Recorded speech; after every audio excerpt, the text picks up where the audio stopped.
The piercing shriek of bolt cutters slicing through metal shattered what should have been a quiet afternoon. That's when I knew the whole nightmare had officially arrived. I was bent over my grandfather's old workbench when that awful sound tore through Pine Valley like a blade through still air. I froze. Someone was cutting clean through the heavy-duty lock I had personally installed on the front gate.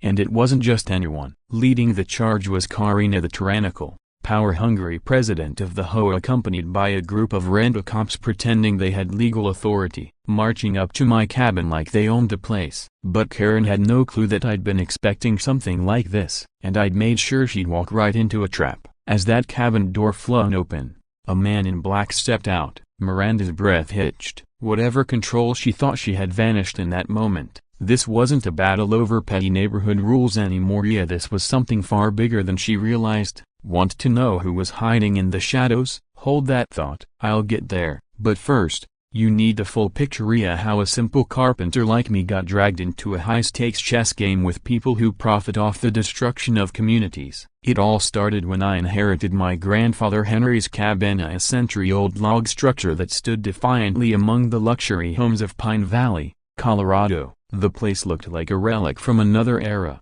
because it was hand-hewn beams, a massive stone chimney. My great-great-grandfather built it back when this valley was still wilderness and big dreams. Now it was surrounded by sleek glass mansions and sculpted lawns that probably needed their own maintenance staff. I'd only been living in the cabin for 2 weeks when I realized my grandfather hadn't just passed down a house, he'd left me a purpose. It happened by accident. I was fixing a loose floorboard in the main room and noticed it made a strange hollow sound when I stepped on it. 20 minutes of prying in some colorful language later, I uncovered a hidden panel leading to a narrow ladder that descended below what should have been just a crawl space. What I found was a basement I never knew existed, fully equipped like something out of a detective's dream. A wall lined with computer monitors, each one linked to a high-tech camera network. The feeds showed intersections, entrances, and every key location in Pine Valley. This wasn't some outdated tech either, it was top-of-the-line surveillance gear,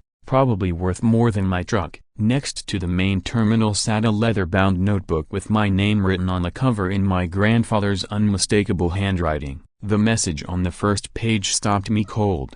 Jake, if you're reading this, it means they've started moving again. I've spent 10 years preparing this system to protect Pine Valley. Learn it. The community needs you now. The notebook was filled cover to cover with careful documentation at times, locations, notes on secretive meetings. He called it Operation Mountain Sweep. Names, license plates, photos, everything cataloged like evidence in a criminal case. One name appeared more than any other, Miranda Blackstone. My stomach twisted. I'd already received 2 friendly reminders from her about neighborhood standards. The notes in the journal detailed her tactics of coercion, intimidation, pressure campaigns. But the real shock hit when I turned on the computer. There were folders spanning the last 5 years, each packed with hundreds of video files, all time-stamped and sorted by location. My grandfather hadn't just been watching Pine Valley, he'd been tracking what he believed was an organized effort to undermine it. The newest folder,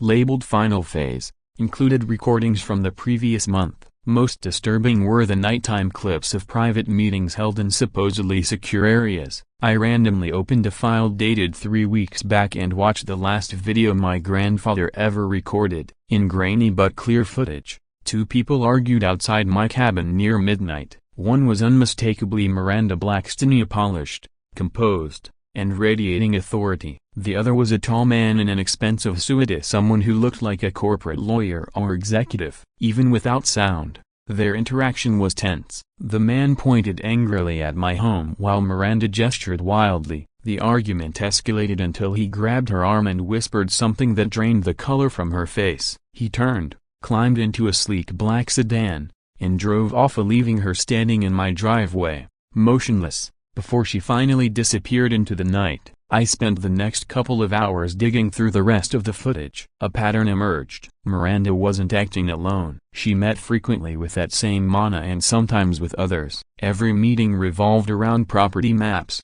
charts, and what looked like development plans. One clip showed Miranda with two other men in suits walking the property next door, the Williams place. That home had supposedly been sold because the family wanted to downsize, even though they just finished a big renovation. It had struck me as strange at the time. Then I found the final clue.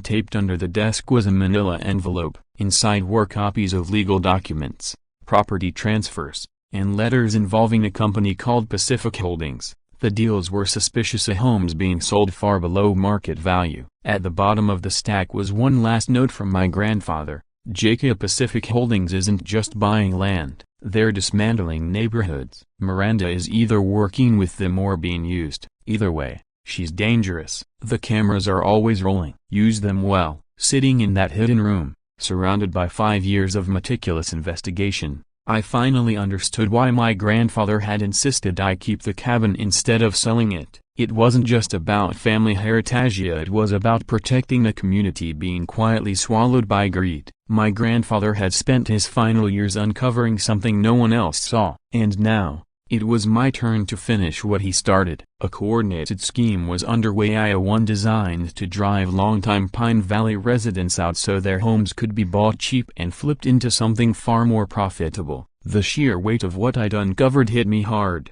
I wasn't just a carpenter who'd inherited an old cabin anymore. I had become the guardian of damning evidence. My grandfather had compiled what looked like undeniable proof of fraud, coercion, and community sabotage. The only question now was, did I have what it took to carry the torch? Would I rise to the occasion, or become just another casualty of the same system targeting the town? As I climbed back up from the hidden room and secured the floor panel, I made a decision that would alter the course of everything. I wasn't going to be intimidated by Miranda Blackstonia or by whoever was pulling her strings behind the scenes. My grandfather had left me the means to push back. I planned to use them. That night, sleep was impossible. Somewhere out there, in this very town, people were mapping out their next move via the same people who'd forced the Williams family out of their home, and who now had their sights set on mine. But they didn't realize that Henry Morrison's grandson hadn't just inherited some creaky old structure. I'd inherited a command center, and the battle to save Pine Valley had just begun. Miranda Blackstone could imagine a lot of outcomes, but she never suspected my grandfather had left me something more powerful than a deed. The retaliation came exactly 2 days after I discovered the surveillance room. Almost like someone had hit a timer, I was halfway through my morning coffee when I heard the unmistakable sound of high-end heels clacking up my porch steps,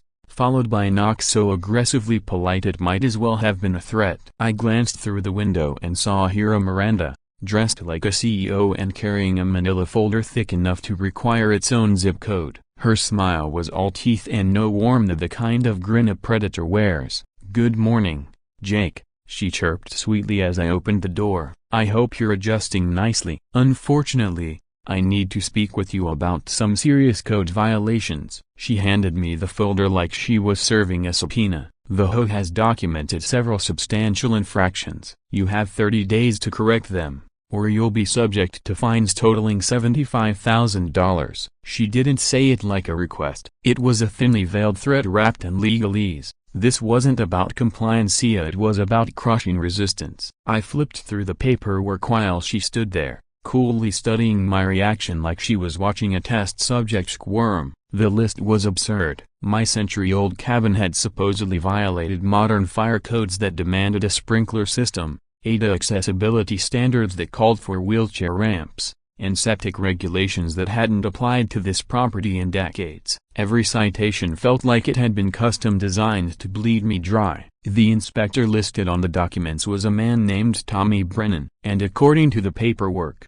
these building codes had been updated and approved just days ago. The timing was so convenient it would have been funny if it weren't potentially catastrophic. After Miranda left, I spent the afternoon doing some research and making a few calculated calls. The first person I reached out to was Tommy Brennan himself. I suggested a meeting at a local diner under the pretense of discussing compliance options. What I didn't mention was the digital recorder hidden in my jacket, capturing every word. Tommy was twitchy from the moment he sat down. He kept glancing at his phone and dodged my questions about how the codes were changed so quickly. "You know how it is," he muttered. "These things move fast sometimes." He hesitated before adding, "Miranda, Mrs. Blackstonia is just really thorough when it comes to maintaining standards." The real slip-up came when his phone buzzed mid-conversation. Without thinking, he answered, "Yeah, Miranda, I'm with him now," he said before realizing his mistake and quickly stepping away to take the rest of the call. When he came back,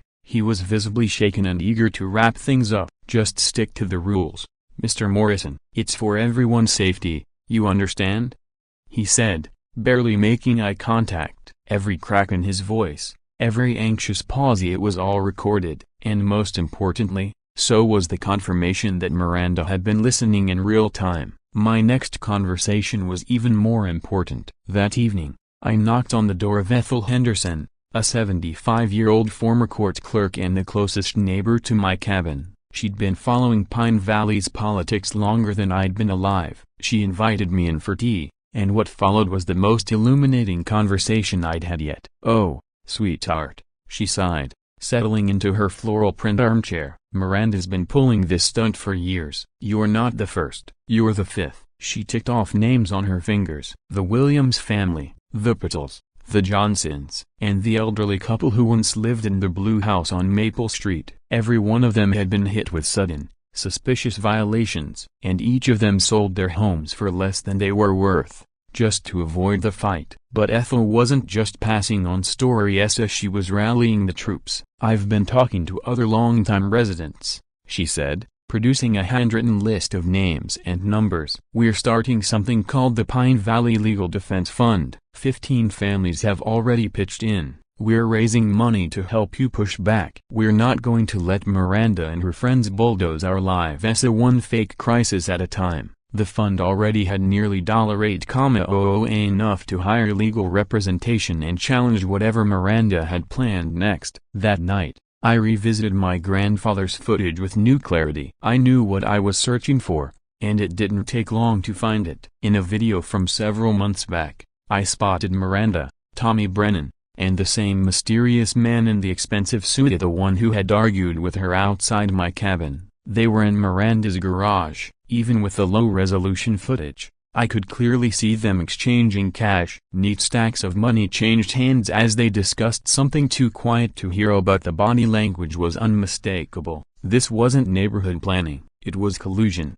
Documents were scattered across the hood of Miranda's Mercedes as the three of them leaned in. Though the audio quality was poor, their movements said it all. This wasn't HOA procedure, this was collusion. What sealed the deal came from my grandfather's carefully organized folder labeled Pacific Holdings Connections. Inside were copies of property deeds, sale agreements, and transfer records for every home sold in Pine Valley over the past few years. Every single one of those properties had been purchased by shell companies, all of which traced back to Pacific Holdings. And in every instance, the purchase price was suspiciously lower than the market value. My grandfather had documented a deliberate, methodical pattern: coercion, fake legal violations, and forced property sales that allowed Pacific Holdings to rake in millions by snapping up homes for cheap. I handed over my recording of the meeting with Tommy Brennan to Maria Santos, a local journalist who'd built a reputation covering HOA abuses across Colorado. She listened to it twice,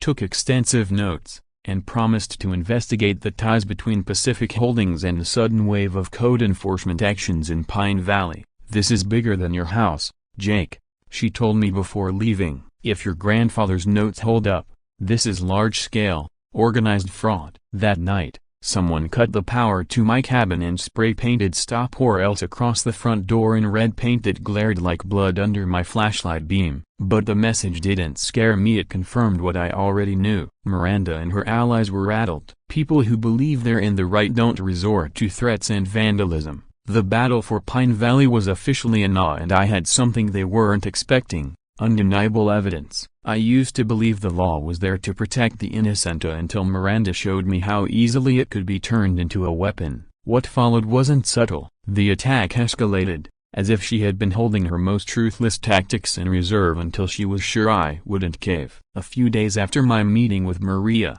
I woke up to find my water shut off and a thick packet of documents taped to my front door. They demanded immediate inspections for environmental safety, soil contamination, and a full septic system evaluation. The estimated costs alone could bankrupt most people. Then came the real blow, a police report filed by Miranda accusing me of stalking, harassment, and threatening phone calls. She claimed I'd made late-night calls whispering threats, promising to ruin her reputation and make her pay. The report even included voice recordings complete with timestamps and metadata that pointed to my phone. The problem? I never made those calls. I listened as the police played back the recordings. It was my voice, my speech patterns. But I hadn't said any of it. The threats, the tone, the conversations, they were all fabricated. And yet, they were convincing. To someone who didn't know me well, they'd sound real. Thankfully, the Pine Valley Legal Defense Fund allowed me to hire Tom Chen,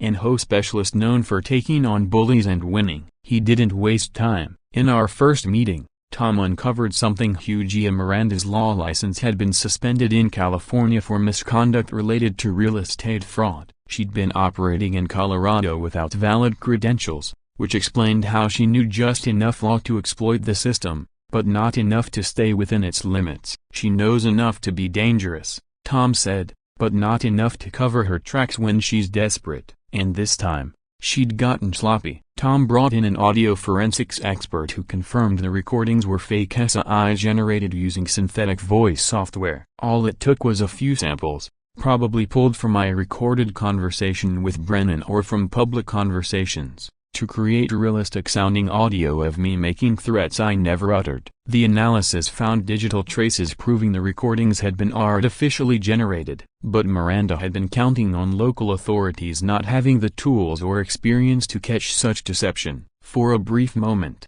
it felt like the tide was turning. Tom compiled a comprehensive report that detailed everything in Miranda's fraudulent legal credentials, the doctored recordings, and her pattern of harassment. We planned to present everything at the upcoming public home meeting. I would expose the surveillance footage of the bribes, bring forward testimony from families Miranda had driven out, and reveal the forensic analysis of the fabricated audio. The night before the meeting, I went to sleep convinced that justice would finally prevail. Instead, I woke up in a jail cell. At dawn, 3 sheriff's deputies showed up at my cabin with a warrant. The arrest was based on Miranda's complaint, Tommy Brennan's claim that I had threatened him during our diner meeting, and sworn statements from 2 other HOA board members who insisted I'd become unstable and aggressive. The timing couldn't have been more strategic. By having me arrested just before the HOA meeting, Miranda ensured I couldn't speak. The community would only hear her version of the story. I wouldn't be there to defend myself,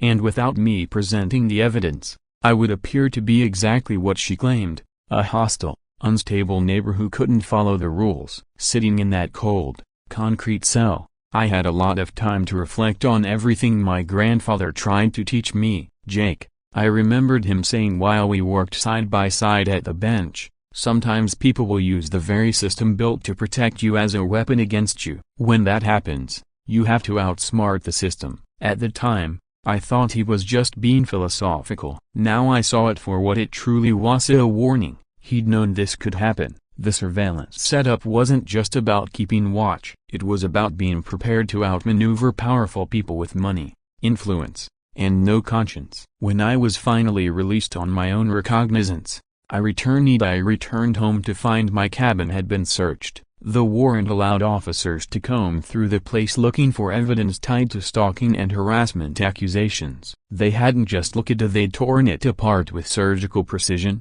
like people who weren't simply doing their job, but trying to send a message, or perhaps following orders meant to ensure fear took root. My grandfather's old computer systems had been seized, labeled as potential evidence of illegal surveillance. Worse, the concealed basement room, his archive of everything they had been found and cleared out, decades of work, of documenting wrongdoing, now sat in police custody, vulnerable to being misplaced, mishandled, or conveniently deemed inadmissible for technical reasons. But Miranda's victory lap came too soon. My grandfather had been cautious to the point of paranoia. He'd built multiple backup systems. And fortunately, I had the foresight to upload everything to secure cloud storage before the cops arrived. The digital footprint of our evidence remained intact. More importantly, Miranda's carefully crafted narrative was starting to show cracks. My arrest looked too orchestrated, too perfectly timed to be coincidence. It had all the markings of a stunt designed not to ensure safety, but to shut down dissent. Some of my neighbors were beginning to recognize that. While I sat in jail, Ethel Henderson had sprung into action. She launched what she called a truth campaign, going door to door with printed property records and sale histories that laid bare the disturbing trend of forced sales in Pine Valley. The response she got revealed just how fractured the neighborhood had become. There were now three clear groups. The first, Miranda loyalists or residents who still believed she was preserving property values and community order. The second, a growing number who had begun to question her motives and saw her actions for what they were. And finally, the largest group, those who wanted nothing to do with the conflict, who preferred the illusion of peace over uncomfortable truth. But staying neutral was becoming less of an option. As the situation escalated, it became clear that this wasn't about one disgruntled homeowner or a few code violations. It was about whether Pine Valley would survive as a real community or be reduced to another profit-driven project on someone's portfolio. Standing in my erect cabin, the weight of it all hit me. Miranda was willing to twist the law, forge evidence, and use public institutions as weapons. But she had also exposed her own desperation. People who truly hold power don't fake recordings or pull strings to orchestrate arrests. They don't need to. Miranda was scared. And scared people make mistakes. I realized I could win if I stayed smart, stayed ahead, and didn't let fear pull me under. My name is Jason Miller, a scriptwriter based in Chicago, and I work with Harper Stories. I'm sharing this again because I believe it matters, so because I hope others will start recognizing how fragile safety can be when the system turns against you. If there's something I've overlooked, please let me know in the comments. Feedback is welcome. The hardest part of this ordeal wasn't the arrest or the charges. It was walking through the neighborhood afterward. People I'd greeted for months now avoided eye contact. That kind of rejection hits deep. It wasn't just the justice system turning on me, it was the people I thought I could count on. Pine Valley had divided faster than I expected.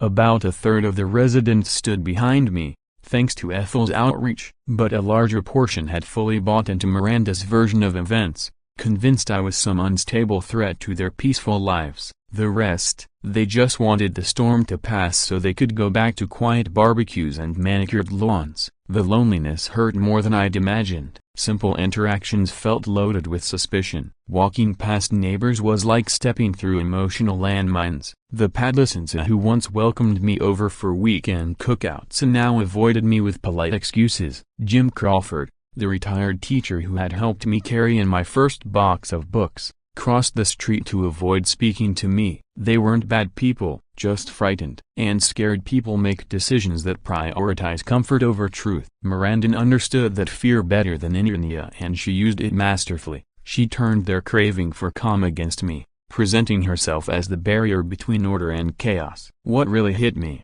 though, was how efficiently she had worked during those 2 days I was in custody. She'd been spreading a new version of her story, one that portrayed me not as a whistleblower, but as a mentally unstable man overwhelmed by the responsibilities of property ownership. According to her, I had spiraled when asked to comply with normal HOA regulations. She painted herself as the calm, collected leader trying to de-escalate the situation until, supposedly, my behavior forced her hand. The brilliance of her version was its plausibility. It mixed half-truths with strategic omissions. For anyone who didn't have the full picture, her story sounded reasonable, believable. That first night after I got out, I sat alone in my stripped-down cabin, thinking back to what my grandfather had always told me that sometimes, you're not fighting people, you're fighting systems. Miranda wasn't just one power-hungry board member. She was a cog in something much bigger, a well-oiled operation built around legal manipulation and psychological control. But my grandfather hadn't just watched. He documented everything,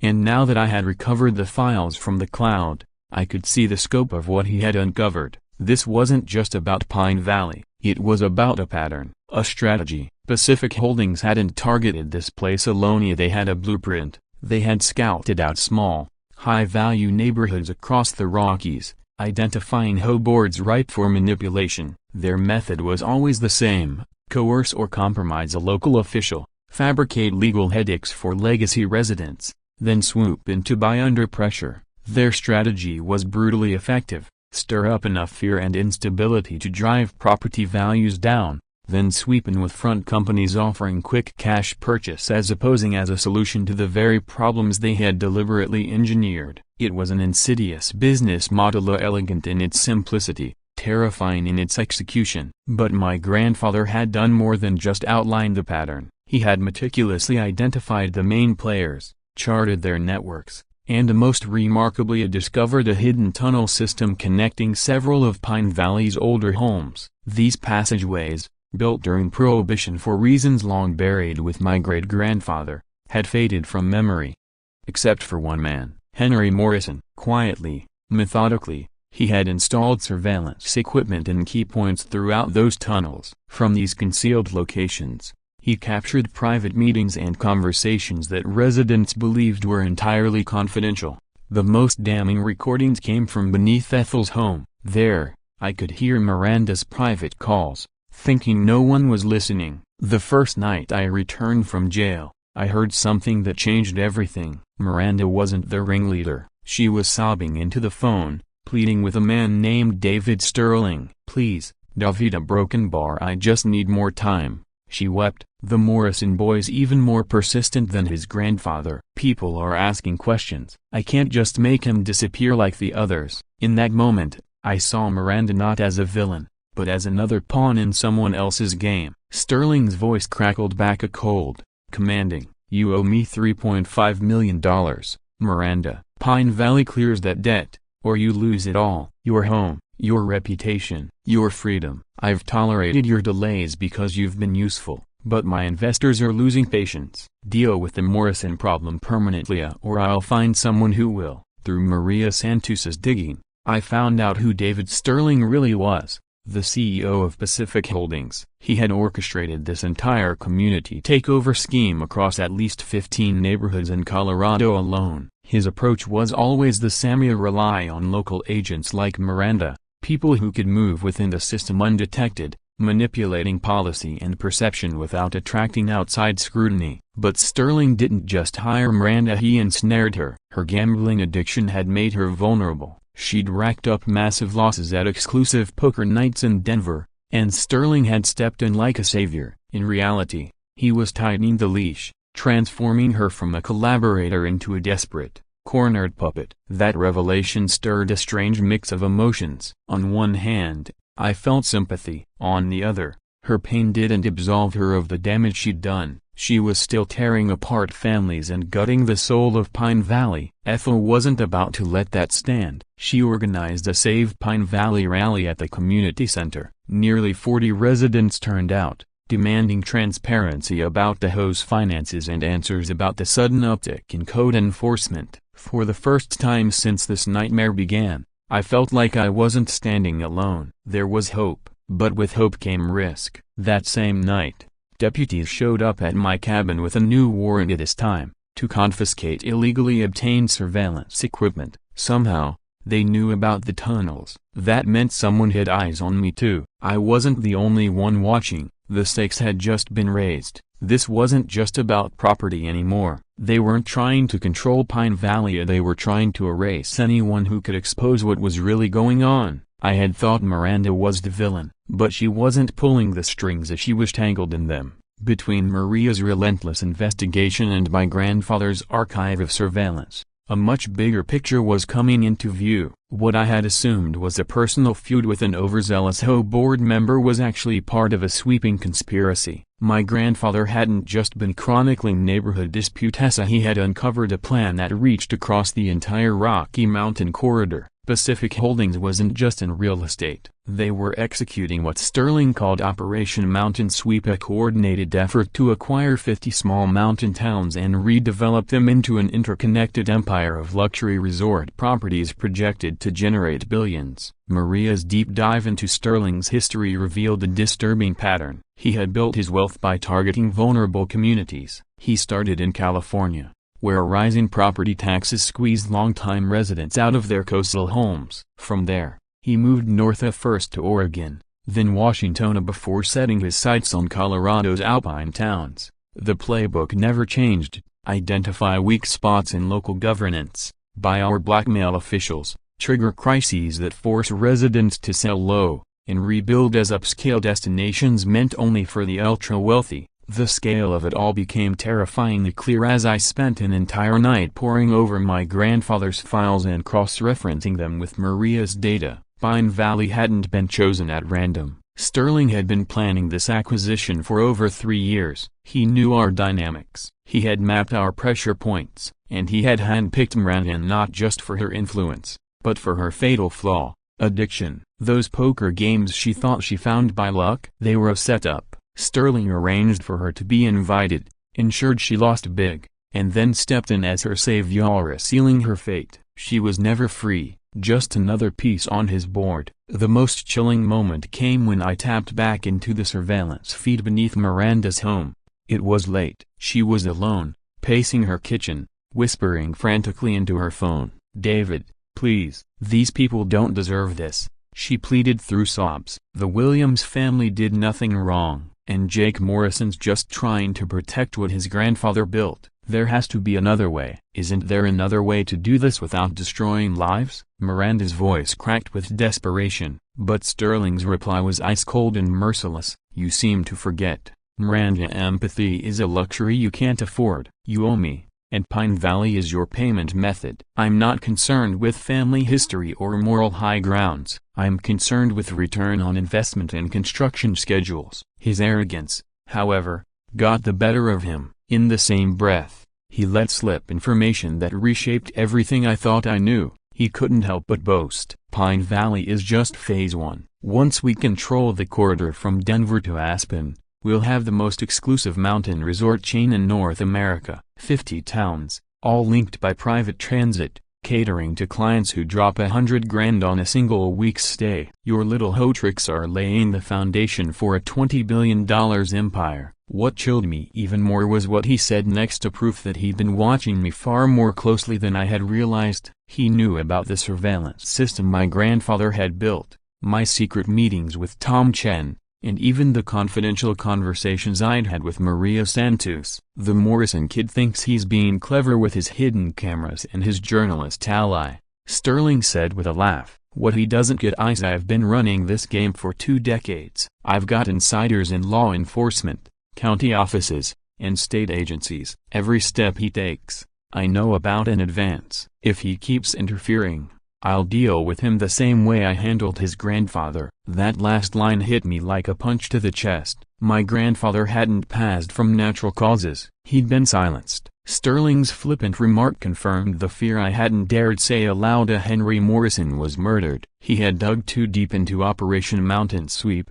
and Sterling had ensured he'd never expose the truth. The heart attack that supposedly killed him had likely been induced, using methods subtle enough to leave no evidence but effective enough to eliminate Pine Valley's most formidable watchdog. It was no longer just a fight for my land or even my neighborhood. It was a battle for justice, for truth, and to honor my grandfather's sacrifice. I wasn't just trying to protect a town, I was trying to stop a murderer. But I had an edge Sterling didn't know about.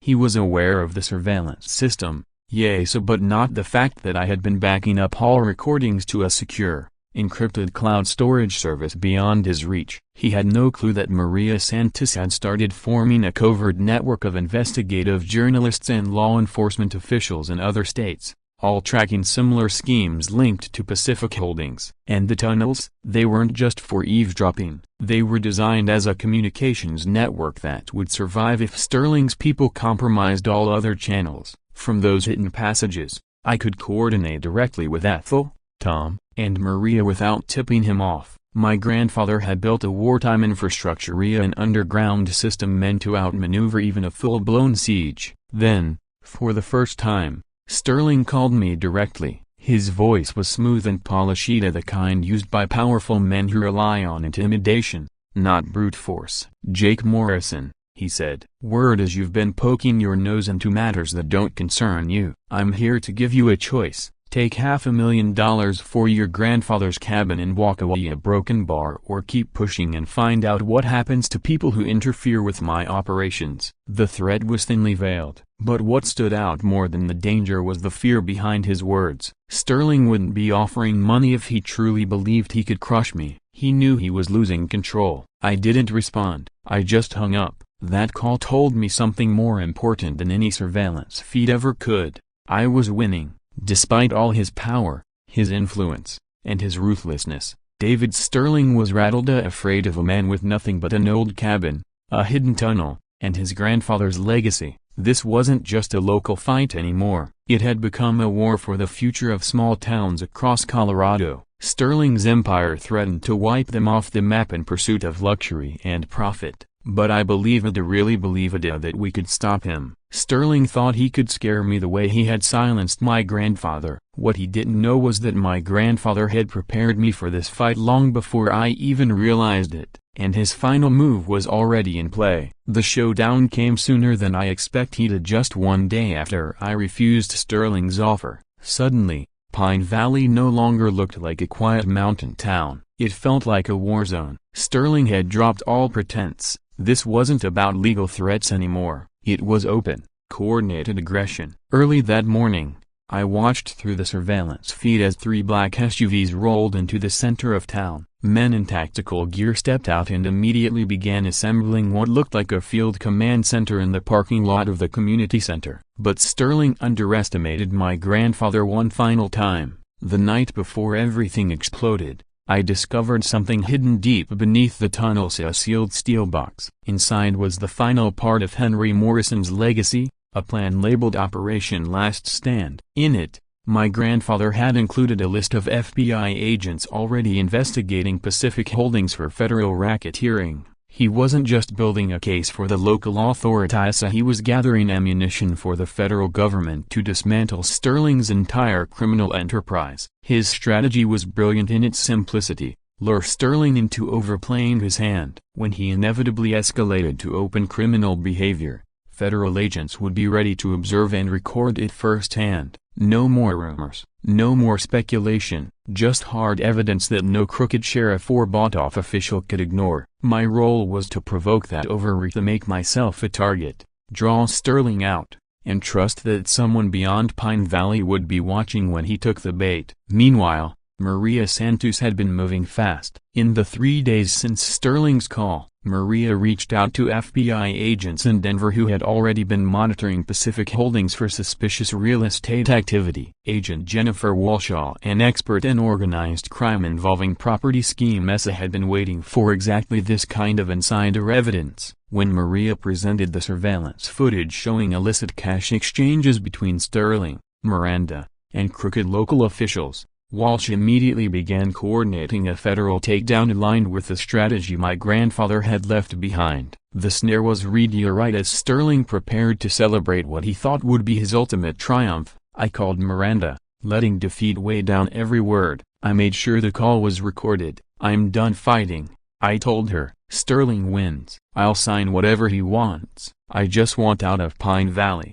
She sounded relieved but also remorseful. "Jakey, a broken bar. I'm sorry it came to this," she murmured. "I never wanted it to go this far." For a fleeting moment, I felt a pang of sympathy, but then I remembered my grandfather, what they'd done to him, and my conviction returned. Sterling arrived later that day with what he referred to as his acquisition team. 4 men posing as law enforcement stepped out of SUVs. But their gear gave them away tools no legitimate officers would use. They had bolt cutters for the gates, devices to neutralize security systems, and the kind of smug confidence that comes from knowing the local authorities won't lift a finger to stop you. Sterling remained in his black sedan, orchestrating the operation by radio as his fake officers moved in to seize the cabin and crush the last obstacle in his way. But they didn't know what was waiting for them. As they breached the gate and moved toward the house, they triggered a perfectly laid trap, one my grandfather had been preparing for years. Hidden all around the property were FBI agents who had taken up position well before dawn. They were equipped with high-definition video,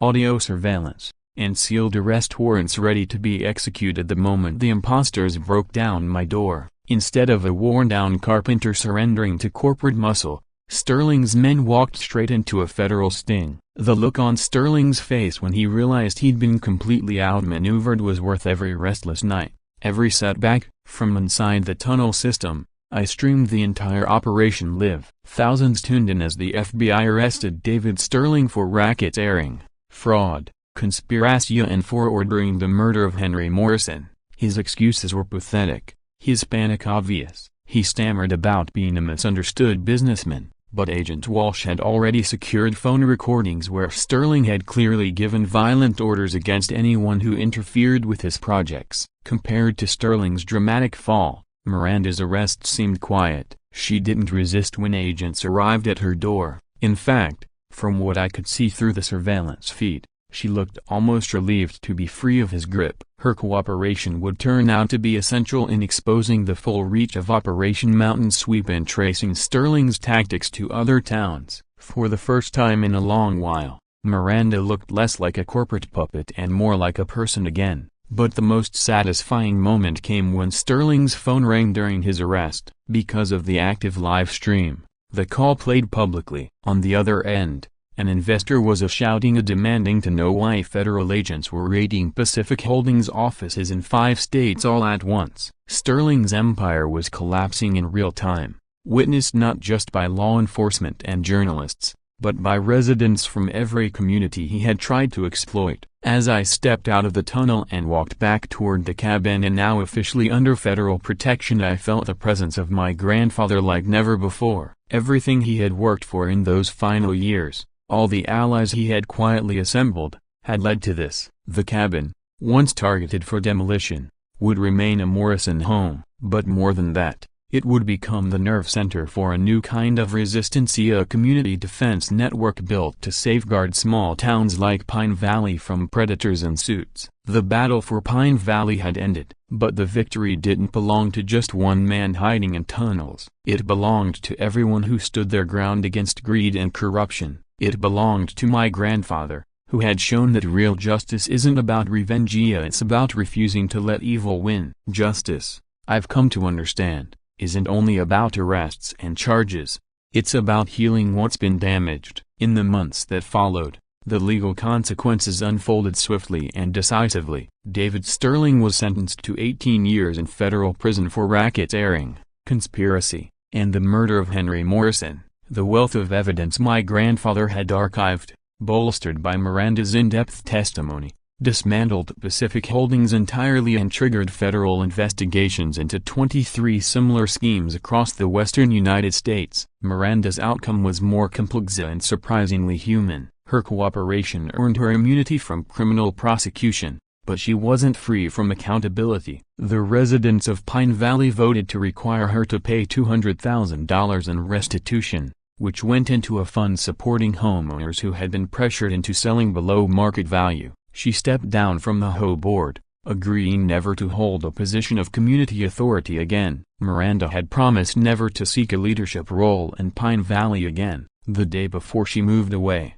I went to her house for a conversation I'd been putting off since the arrests. When she opened the door, she looked older, more worn, and nothing like the intimidating HOA president who once tried to ruin my life. "Jake," she said softly, "I know there's nothing I can say to make up for the harm I caused, but I need you to know I never meant for it to spiral out of control. Sterling had me in a corner, but that doesn't excuse what I did to you and your neighbors." Her voice trembled. I kept telling myself I was protecting property values, but really, I was just protecting myself. "I'm sorry, and I understand if you can't forgive me." I stood there, caught between the memory of what she'd done and the woman in front of me crying, humbled. "Miranda, I said gently. I can't say what you did was okay, but I also know Sterling knew exactly how to manipulate people. Pine Valley needs time to heal, and part of that healing is accepting that you weren't just an accomplice, you were one of his victims too. Tears streamed down her cheeks. In that moment, I realized something unexpected. Sometimes, justice also means allowing space for redemption even when forgiveness doesn't come easily. 3 weeks after Sterling was taken into custody, I stumbled upon something that changed everything. While cleaning out the last hidden corners of my grandfather's basement office, I discovered a secret panel I had somehow missed before. Behind it, I found a sealed envelope containing a flash drive and a handwritten letter addressed to me in his familiar script. The first line of the letter brought tears to my eyes. "Jake, if you're reading this, it means you succeeded where I couldn't. You saved Pine Valley and brought justice for my death," he continued. "I always knew you had the courage and intellect to finish what I started, but I also knew the cost would be far greater than anyone your age should bear." The flash drive contained his final gift, a full video message recorded shortly before his death. He walked me through the surveillance system, the evidence he'd gathered, and, more importantly, his philosophy about what it really meant to defend a community. "The camera system isn't just about watching the wrong people," he said, his gentle smile lighting up the screen. "It's about protecting the soul of places like Pine Valley, places where people should feel safe and built on trust and mutual respect, not fear and greed. This system belongs to you now, Jake, but more than that, it belongs to the people." Inspired by his words, Pine Valley underwent a powerful transformation in the months that followed. The entire HOA was overhauled. New transparency laws were passed, citizen oversight boards were formed, and a revised community charter was adopted explicitly banning secretive decision-making and unchecked authority. I was elected as HOA president, but under a new model, one rooted in accountability and service, not control. We created checks and balances to make sure what happened with Sterling and Miranda could never happen again. The cabana, once the symbol of conflict, became something beautiful. The Pine Valley Community Heritage Center, a shared space where residents could explore the town's history, access local resources, and take part in democratic decisions about the future. My grandfather's surveillance network was repurposed into a volunteer-run safety system. No more hidden agendas, just open protection and shared responsibility. Ethel Henderson took on the role of official community historian, documenting not only the Sterling scandal, but the larger story of how ordinary people stood their ground in extraordinary times. Maria Santos's investigative series on Pacific Holdings and Operation Mountain Sweep received widespread recognition, winning a regional journalism award. Her work became a blueprint for reporters across the country, helping communities detect and resist similar predatory land grabs before it was too late. Pine Valley's story became a national case study, a proof of what could happen when federal agents, citizens, and journalists worked together to protect small towns from corporate exploitation. 6 months after Sterling was sentenced, I received an anonymous package. Inside was a $50,000 cashier's check and a handwritten note. It was from Miranda. "This won't undo the damage," the note read, "but I hope it helps build something better. Thank you for showing me it's never too late to do the right thing." I deposited the money into the Pine Valley Education Fund we'd established for families hurt by Sterling's schemes. But I kept the note, a reminder that even the worst mistakes can be followed by the right actions. That evening, I stood on the cabin porch, looking out over a community that had weathered its darkest hour and emerged stronger. For the first time, I truly understood what my grandfather had tried to teach me. If you want to protect what matters, you fight when you must. But the real victory is when a community comes together, when people trust again. That was the legacy he left behind. The Pine Valley Heritage Center would preserve that legacy, and the Community Defense Network would guard it, proof that even in a world threatened by corporate greed, small towns like ours could still endure. Have you ever felt helpless against those who misuse their power? Like Jake, many of us face people who exploit systems, rules, and influence to silence or control us. Whether it's a corrupt HOA, a toxic workplace, or manipulation at the neighborhood level, you're not alone. This story is proof that ordinary people can challenge powerful forces when they prepare, unite, and refuse to be intimidated. Jake's grandfather showed us that knowledge, determination, and community support are stronger than greed and corruption. If stories like this inspire you to stand up for what's right, please like this video and subscribe to Ya Story SA, where we share real-life accounts of everyday people fighting back and winning, because no one should ever feel like they're fighting alone. Thank you for joining us today, and remember, real courage often starts with a single voice saying, "Enough."